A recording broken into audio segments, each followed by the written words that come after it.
A very good evening. My name is Beatrice Njeri. Our sign language interpreter is Paul Mathenge, and this is GBS News 9 coming to you live from Kenya's capital, Nairobi.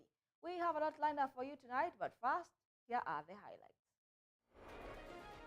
We are doing two things that are very important while we think and remember and commiserate with those who have been victims of flood.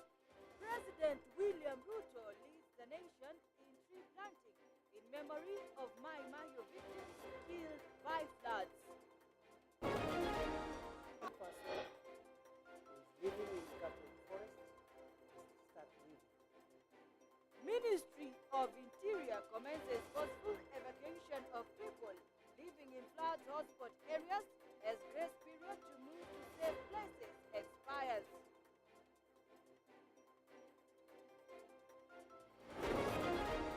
But what we see and meet in a majority of Europe is a culture of death and doom, of abortion, of LGBT rights. Christian professionals call out United Nations over biased policies to Western assimilation.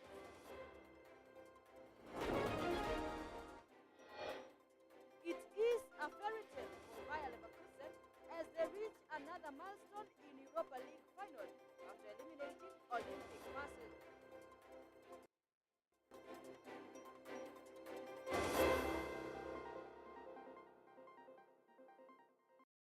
To begin our bulletin, President William Ruto led the National Tree Planting Initiative by planting trees in Kiambicho Forest in Murang'a County. Ruto said the exercise is part of the government's plan to plant over 15 billion trees and raise the national tree cover from 12% to 30% by 2032. Here are the details. President William Ruto on Friday led the National Tree Planting Drive from Murang'a County at Kiambicho Forest in Maragua. The president asked Kenyans to ensure they plant 53 seedlings today as a way of mitigating the brutal effects of climate change. He said during the exercise at Karua Forest in Maragua constituency, Murang'a, over 200 million trees would be planted in all parts of the country by the end of the day. Today is a very important day. We are doing two things that are very important while we think and remember and commiserate with those who have been victims of floods. Today we also do what we must to prevent and to deal with climate change by making sure that we do something about our environment. And that is the reason today in Kenya we are... President Ruto also observed a moment of silence in honor of Kenyans who lost their lives to floods in various parts of the country. Accompanied by First Lady Rachel Ruto, the president said the exercise is part of the government's plan to plant over 15 billion trees and raise the national tree cover from 12% to 30% by 2032. We are planting 200 million trees in a single day as part of our plan to plant 15 billion trees in 10 years. We have also said we are not just planting trees today. From Monday, this exercise will continue ministry by ministry on a daily basis for the next 6 months. Every ministry will be in charge of a day for planting trees so that we can get to a target in time. Across the 47 counties, cabinet secretaries were actively involved in the initiative.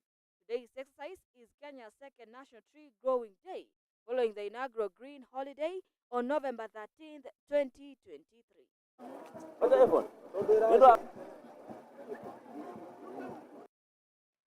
A two-day UN Civil Society conference concluded in the Kenyan capital, Nairobi, on Friday, with delegates renewing a call for robust commitment to actions aimed at securing a sustainable future for humanity. President William Ruto and United Nations Secretary-General Antonio Guterres graced the closing ceremony of the first UN Civil Society conference. Ruto, in his remarks at the summit, emphasized the critical role civil society plays in shaping a sustainable, inclusive, peaceful and green future for the planet and its inhabitants. The conference, held in the lead-up to the Summit of the Future, slotted for the New York from September 22nd to 23rd sought to raise the voices of grassroots campaigners advocating for a more just, climate resilient, and equitable world. Delegates in their declaration pledged to galvanize action on threats to planetary health, fight disinformation, expand civil space, empower marginalized groups, and stand up against exclusionary policies championed by far-right politicians in some countries in the global north. Guterres urged civil society organizations to advocate for peace, justice, inclusive growth, environmental sustainability, and gender parity to help realize the UN 2030 goals. Great diversity of civil society actors and interests around the globe makes it impossible to build consensus over 2 days of this conference and across the depth of issues. There is, however, great opportunity in the post-conference period for civil society to further develop the ideas emerging from this conference in the lead up to the Summit of the Future in September. As part of the conference, in the official pre-conference, Your Excellency, Kenyan civil society held a mobilization day that Mithika alluded to, and we discussed the path for the future, the Declaration on Future Generations, and the Global Digital Compact.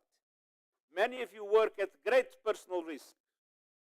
Climate activists are being criminalized and persecuted. Human rights defenders are threatened and humanitarians killed. I salute you, I thank you, and I ask you to keep working with us to build a better world. Today, development is under threat. Conflicts are erupting with alarming frequency and horrifying results. Inequality and poverty are tearing societies apart. Many developing countries are being suffocated by debt and the cost of living crisis. Climate chaos is knocking communities off their feet, with the poorest suffering the most. And new technologies, particularly artificial intelligence, are creating new threats while fueling old bigotries and divisions. These terrible trends are playing out brutally here in Africa, where conflicts rage, extreme weather turbocharged by the climate crisis is tearing through communities with appalling consequences. The deadly floods here in Kenya are a prime example, and millions of people are on the far end of the digital divide. There's been a debate in Kenya as to what do we do with our public benefit organizations in Kenya, otherwise called non-governmental organizations. And there's been a robust and big debate as to what parameters do we apply. I see and I am persuaded that civil society has a real chance of making a contribution to making our country better. We may not necessarily agree, but that is the beauty of having diverse opinions. We end up with a better result if we harness all the viewpoints and finally come to a conclusion when we have considered all our diverse ideas, suggestions, and recommendations. The new BPO Act that was enacted almost 15 years ago, but we operationalized it yesterday. So, Caro, what you asked me to do, I already did.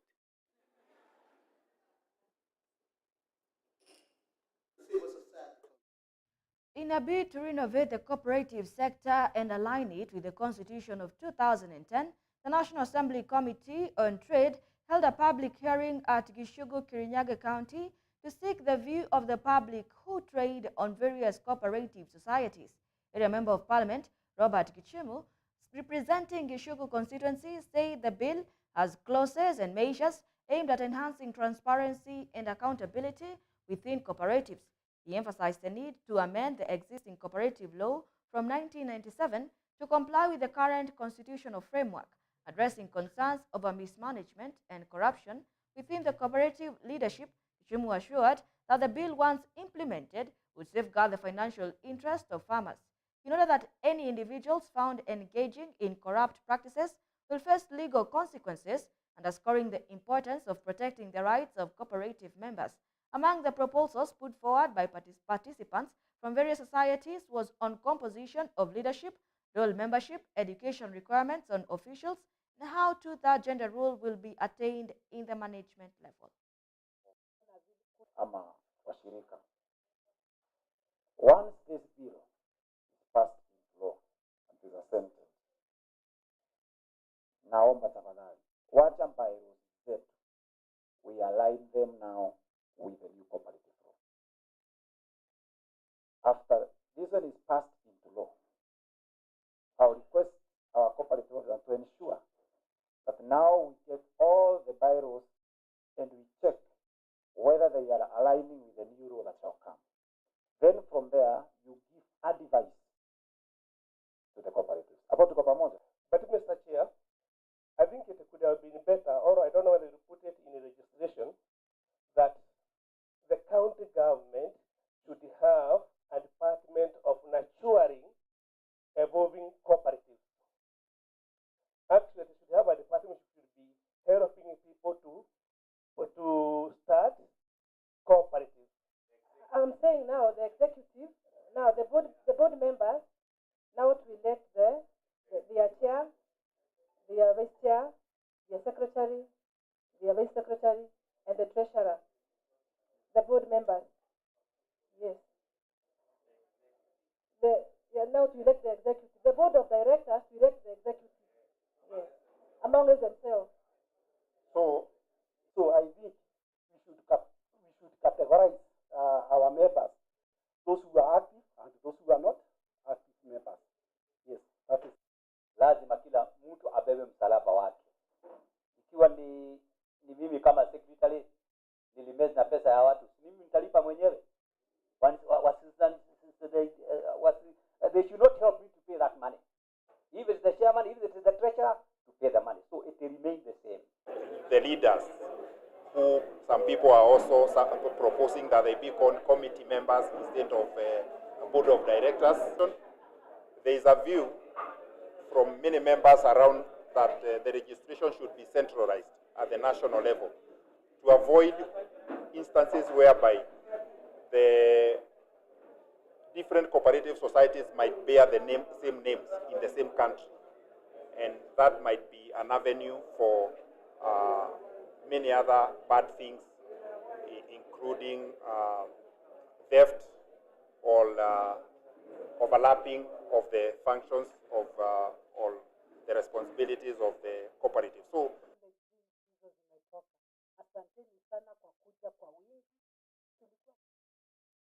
So keep your comments coming in through our SMS line 21144 and GBS TV Africa on all our social media handles. On that note, let us take our very first break. We'll be right back with even more. Hello everyone! Welcome to Fun Story Class. Friends, today I'm going to read the story of the ant and the grasshopper. Friends, this is a very interesting story, so listen carefully. The ant and grasshopper were good friends. The grasshopper was enjoying the fine weather, playing all day. He asked the ant for food, and ant gave him some. But my food is just enough for my family to last until the end of winter. If I give you more, we too will starve.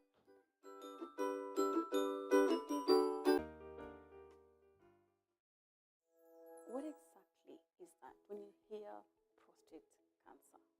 So there's an organ called the prostate that is part of the male reproductive system. The organ actually responds to Testosterone. testosterone. So the more it is exposed to it, the more it continues to grow. Does the enlargement eventually lead to, and even before that, what is the difference?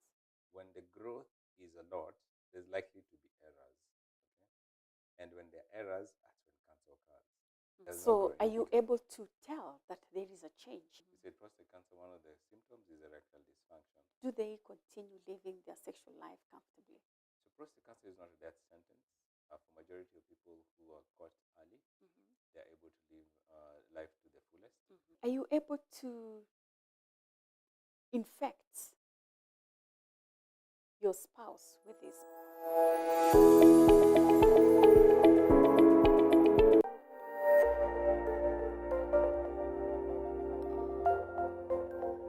Everywhere, GBS. Welcome back. You're still watching GBS News 9. Interior Cabinet Secretary Kithure Kindiki has issued a directive ordering all individuals residing or engaging in activities on government forest land to vacate immediately. This announcement by the Cabinet Secretary underscored the government's commitment to increasing forest cover across the country. Kindiki's remarks were made during his participation in the National Tree Growing Program, where he joined Saku residents in planting trees. Susan Ganga with the details. Move or be moved. This is the order issued by the Interior Cabinet Secretary, Kithure Kindiki, ordering all individuals residing or engaging in activities on government forest land to vacate immediately.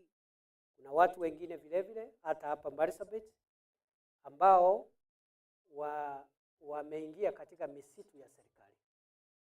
And I want to make it clear that all those who have encroached on forest land, government forest land, they must leave immediately.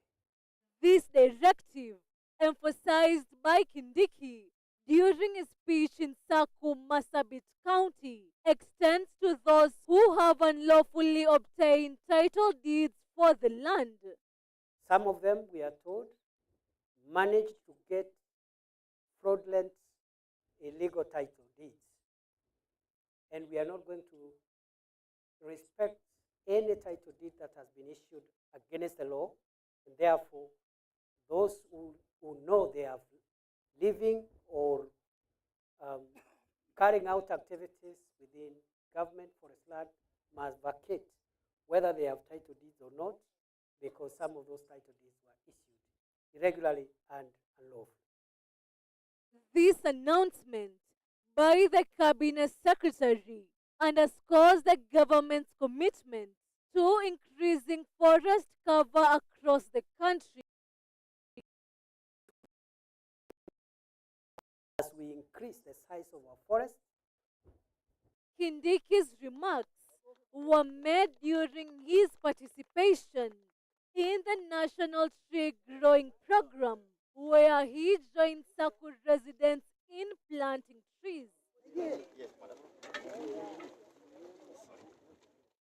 During the event, each cabinet secretary was assigned a county to lead the tree planting activities. This initiative is part of the government's ambitious plan to plant over 15 billion trees and elevate the national tree cover from 12% to 30% by 2032. So far, the government has relocated more than 181 people who had constructed shelters and were living near the Nairobi Rivers corridor. The day had also been set aside to remember those who lost their lives in floods occasioned by heavy rains that hit most parts of the country. According to the government, over 257 people lost their lives, more than 180 persons injured, while at least 293,000 have been affected, with over 54,000 households displaced. Susan Nganga, GBS News.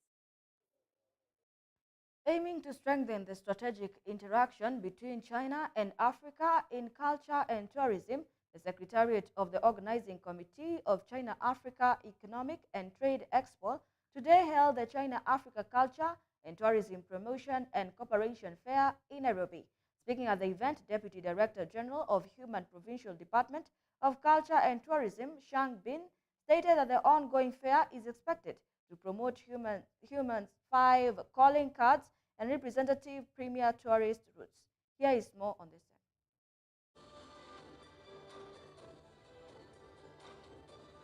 As part of the inaugural China-Africa Economic and Trade Expo outside China for the first time, the Secretariat of the Organizing Committee of the China-Africa Economic and Trade Expo today held the China-Africa Culture and Tourism Promotion and Cooperation Fair, which aims to strengthen the strategic interaction between China and Kenya, according to the Secretariat. The fair was also organized to as well deepen the industry cooperation and enhance people-to-people exchanges. Promotion, I think the first field is we can take all of more and more tourists from Hunan to Kenya and promotion the economic and the other side cooperation.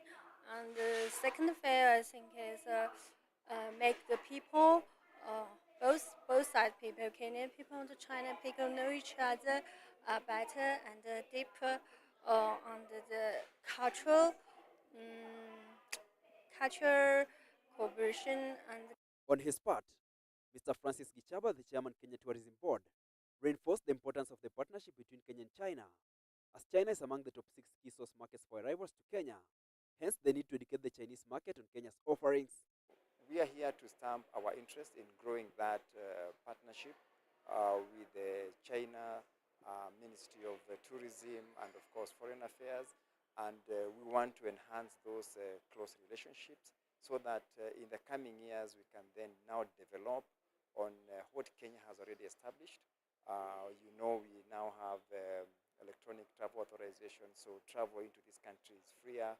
We have better and new products that we have launched, and we want to bring in the diversity of Kenya's offerings to be able to encourage and attract more Chinese tourists to visit us.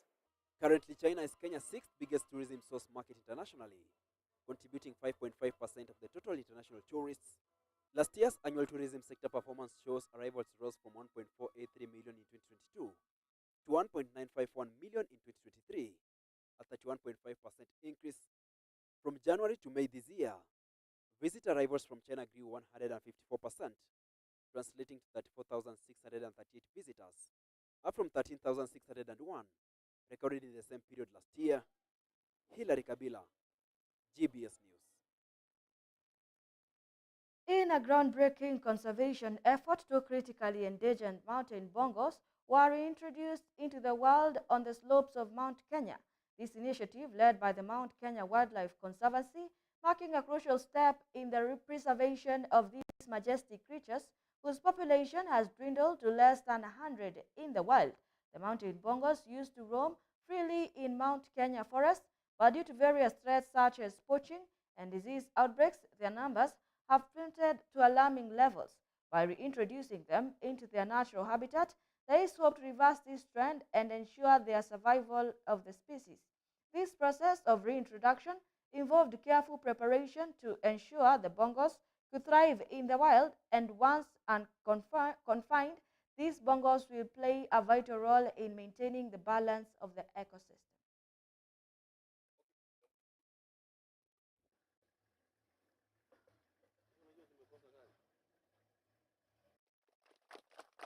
Have reintroduced them again on the Mount Kenya, within the Mount Kenya forest, which we know is a former bongo range. The bongos used to live there, and now today we witnessed another occasion where these animals again have been sent back to their wild home in their former range. Poaching for bushmeat, then rive trade for those who wanted to keep mountain bongos, and then also hunting because of their trophies, skin and the horns. That brought the numbers of bongos to go solo, and that crushed the population to less than 100 individuals, and its recovery has been so slow in the wild, and that's why now the only possible route for recovery was to breed the mountain bongo and then rewild them.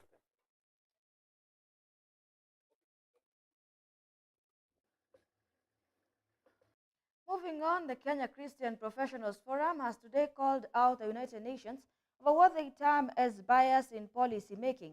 Speaking when they held a parallel civil society conference on the sidelines of the United Nations main conference in Nairobi, the young professionals across the region say they won't allow decisions made by the minority few and foreign cultures to corrupt their beliefs. Among the issues raised in the forum was the LGBTQ and abortion rights, which are being heavily backed by the United Nations.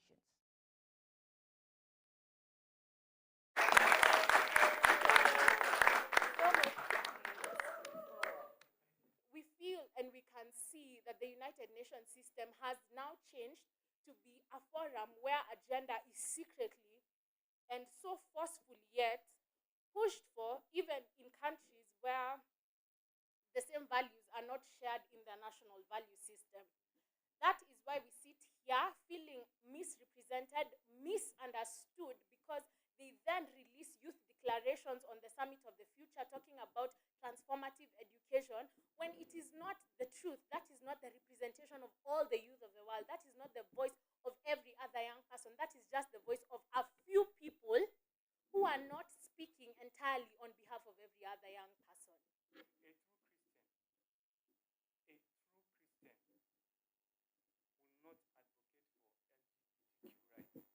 Because a true believer is someone that operates within the context of biblical standard. So whoever that said, I am advocating for LGBTQ rights, I'm advocating for abortion, that person is not considered a Christian. Because a Christian is someone that, operates within the context of biblical standard. Of course, I'm aware that the number of Ugandans, some of the Ugandans that have come up to advocate for homosexuality, including the parliament. So when you look at the vote in the parliament of Uganda, it was the majority of the parliamentarians against two. Okay, so the two parliamentarians expressed themselves, but then when they expressed themselves, the majority of the parliamentarians expressed themselves with a bigger voice as against the two, and that is democracy. So when Uganda chooses to take that direction, no one in this world has a right to curtail the voice of Uganda as a nation, or to speak against Uganda as a nation, because Uganda, in democratic principles, as a sovereign state, has decided or chosen to take a particular direction. And we have to respect those directions. I used to work in the European Parliament for a Christian Conservative Party, and there we did the same. We promoted that culture of life. But what we see and meet in a majority of Europe is a culture of death and doom, of abortion, of LGBT rights, of sexual health and reproductive rights. The government has currently invested slightly over 2.9 billion Kenyan shillings in promotion of Kenya's fishing industry, from the traditional artisanal fishing to commercial fishing, to help small-scale farmers increase their margins. While addressing the press on Thursday in Nairobi, the Mining, Blue Economy and Maritime Affairs Cabinet Secretary Salim Vuria noted that through the establishment of fish landing zones along the fishing zones will help farmers preserve their catch for long, hence controlling their market prices. Here are the details. In a significant move aimed at revitalizing Kenya's commercial fishing industry, the government has announced a substantial investment of 2.9 billion Kenyan shillings. This strategic allocation, which will see the Indian Ocean getting slightly above 1.4 billion Kenyan shillings and the Lake region getting up to 1.5 billion Kenyan shillings, underscores the administration's commitment to fostering economic growth, enhancing food security, and creating employment opportunities within the fisheries sector. What we want to bring on board is to make sure that we move away from artisanal fishing. traditional fishing so that fishermen can control the market. For you to control the market and the price, you don't have to sell the same day. You don't have to sell your catch after 1 hour of catch. So that is why we are providing an ice-making machine, a cold room, and a basic center for value addition in the landing site so that you can decide. And we are putting the BMUs now into cooperative societies so that they can have a general command of the price and the market. So I think it is an advantage. In line with global trends and best practices, a portion of the funds will also be allocated towards the adoption of modern fishing technologies and equipment, which includes the procurement of state-of-the-art fishing vessels and processing machinery. By embracing technological advancements, the Kenyan fishermen will not only boost their productivity and profitability, but also promote sustainable fishing practices that minimize environmental impact. In 2022, the annual fish production in Kenya was 400,000 tons, while the annual demand stood at 600,000 tons. As well as this sizable production deficit, the fish consumption level is only 4 kilograms per capita per year, far below the global average of 20 kilograms, which calls for more efforts in the sector. Hilary Kabila, GBS News. Many thanks for joining this live broadcast. We have a lot lined up for you tonight, but first let us take a quick commercial break. What exactly is that when you hear prostate cancer? So there's an organ called the prostate that is part of the male reproductive system. The organ actually responds to testosterone. So the more it is exposed to it, the more it continues to grow. Does the enlargement eventually lead to, and even before that, what is the difference? When the growth is a lot, there's likely to be errors. Okay? And when there are errors, that's when cancer occurs. So are you able to tell that there is a change? You said prostate cancer, one of the symptoms is erectile dysfunction. Do they continue living their sexual life comfortably? So prostate cancer is not a death sentence. For majority of people who are caught early, they're able to live life to the fullest. Are you able to infect your spouse with this?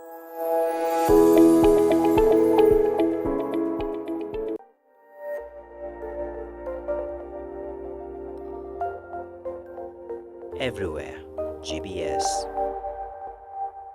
Welcome back to the broadcast, and now to matters international news. Kenya will continue to enhance closer and cordial working relationship with the Democratic Republic of Congo to bolster the two countries' relations based on common destiny, values, and shared prosperity. Prime Cabinet Secretary Musalia Mudavadi has said. Mudavadi, who was speaking in Kinshasa after meeting President Felix Tshisekedi of the Democratic Republic of Congo, has reaffirmed Kenya's commitment on enhancing relations in trade and business, security, as well as people-to-people connections. The Prime Cabinet Secretary, who is in DRC for a one-day official visit, said in order to propel the growth and partnership of the East African community, member states must endeavor to collaborate and partner on areas of mutual benefit and interest. Mudavadi assured the people of the DRC that Kenya will always work with them to ensure there is peace and harmony in the East African region and Africa at large, saying the future of the economic growth of African countries largely depends on the peaceful environment cultivated by individual nations and by the regions and continent together.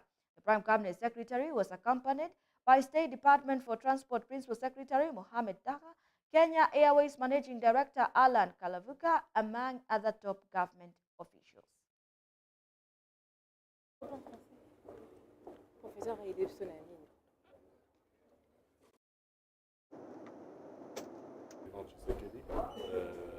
We have had a very cordial and warm reception.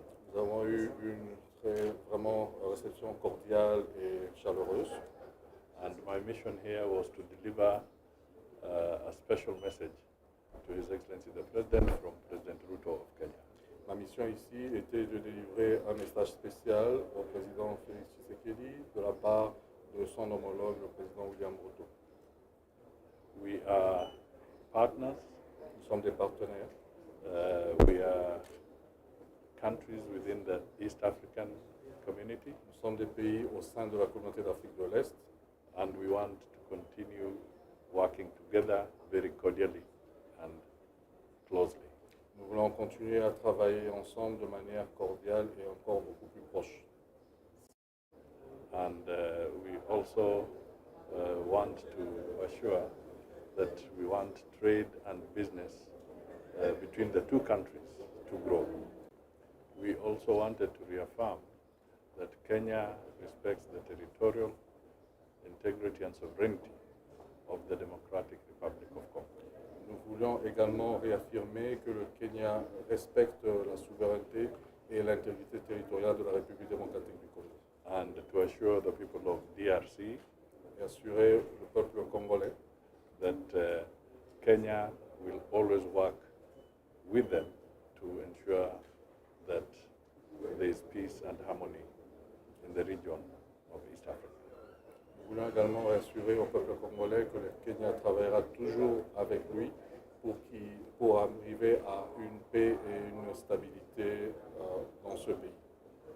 We are also happy that the President communicated with us with a lot of respect, our partners. Nous sommes des partenaires. And that is the message.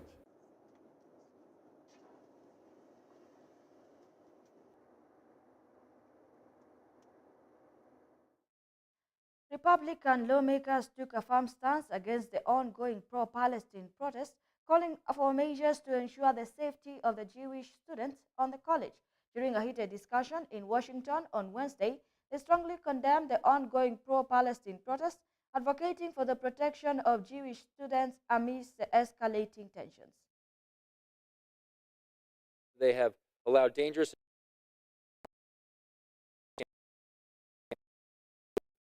We will not stop until Jewish students feel safe on their campuses. Again, this is a basic fundamental right. Authorities have turned a blind eye as these hateful people continue to destroy property, deface statues, and burn the American flag.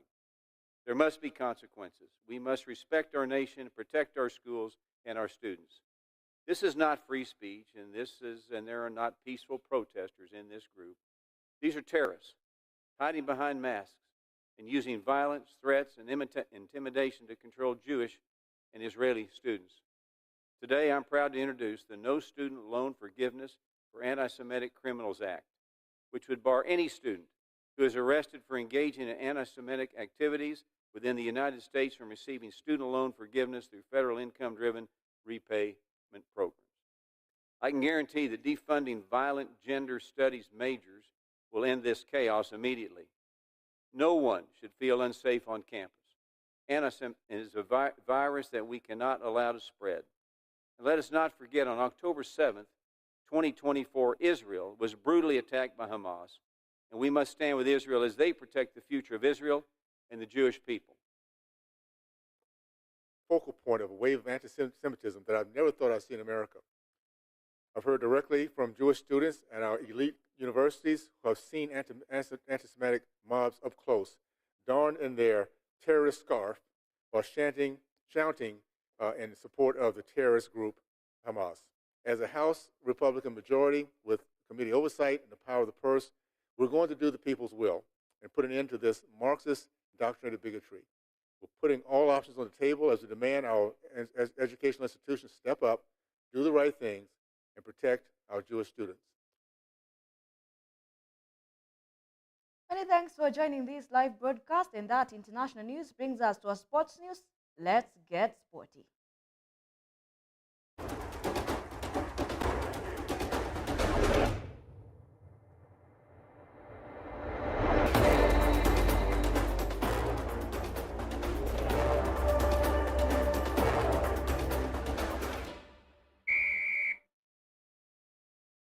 Bayer Leverkusen set a new European unbeaten record of 49 successive games in securing a late draw with Roma to reach the Europa League final. Atalanta sealed their place in the Europa League final with a 4-1 aggregate win over Marseille at the Jewish Stadium. Here are the details. Roma took the lead when Leverkusen captain Jonathan Tah dragged down Sada Azmoun in the box, with Paredes smashing the resulting penalty down the middle of Matej Kovacs' goal. And they were punished again when Lozek handballed from a Roma corner, allowing Paredes to step up, this time score low into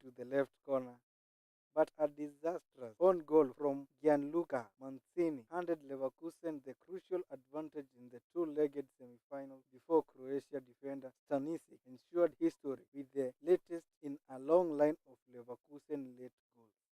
Josip Stanisic scored with the last kick of the game in the 97th minute to earn Xabi Alonso's side a 2-2 draw on the night and a 4-2 aggregate victory. Bayer Leverkusen have now gone 49 successive games without a defeat in all competitions, including 40 victories. Alonso's men, who are seeking a treble this season, having won the Bundesliga title and also reached the German Cup final, will face Italian side Atalanta in the Europa League final. In another Europa League match, Atalanta took the lead when Adama Lukman scored on the half-hour mark when his deflected strike drifted beyond visiting keeper Paul Lopez into the bottom corner. Atalanta, though, continued with their attacking approach, and Ruggeri's brilliant strike in the 52nd minute settled home nerves in Bergamo. Matteo Ruggeri gave Atalanta a 2-goal cushion at the start of the second half as he powered a right-foot drive into the top corner. But Atalanta claimed a third goal in the 4th minute of added time when Mali striker Toure fired a fine finish across Lopez. Substitute El Bilal Toure added gloss to the success, scoring with the last kick of the game in injury time after reaching their first final in European competition. Gian Piero Gasperini's side will take on Xabi Alonso's unbeaten Bayer Leverkusen at the Aviva Stadium in Dublin on 22nd May. Reporting for GBS TV, I am John Kinyanjui.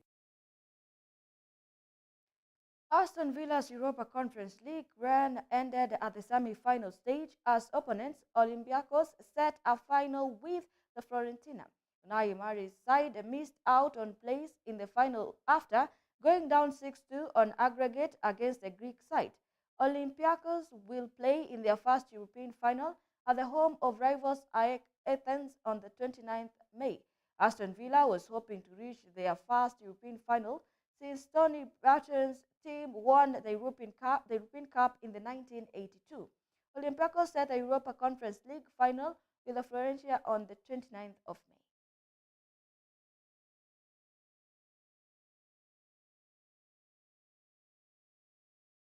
Junior Starlets drew 0-0 with Ethiopia in the first leg of their third-round FIFA Under-17 World Cup qualifier, played on Friday, the 10th of May at the Abebe Bikila Stadium in Addis Ababa.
sports news brings us to the end of our news segment tonight. As always, here at GBS News and 9, we make your news our business. My name is Beatrice Njeri. Our sign language interpreter is Paul Masenke. Good night.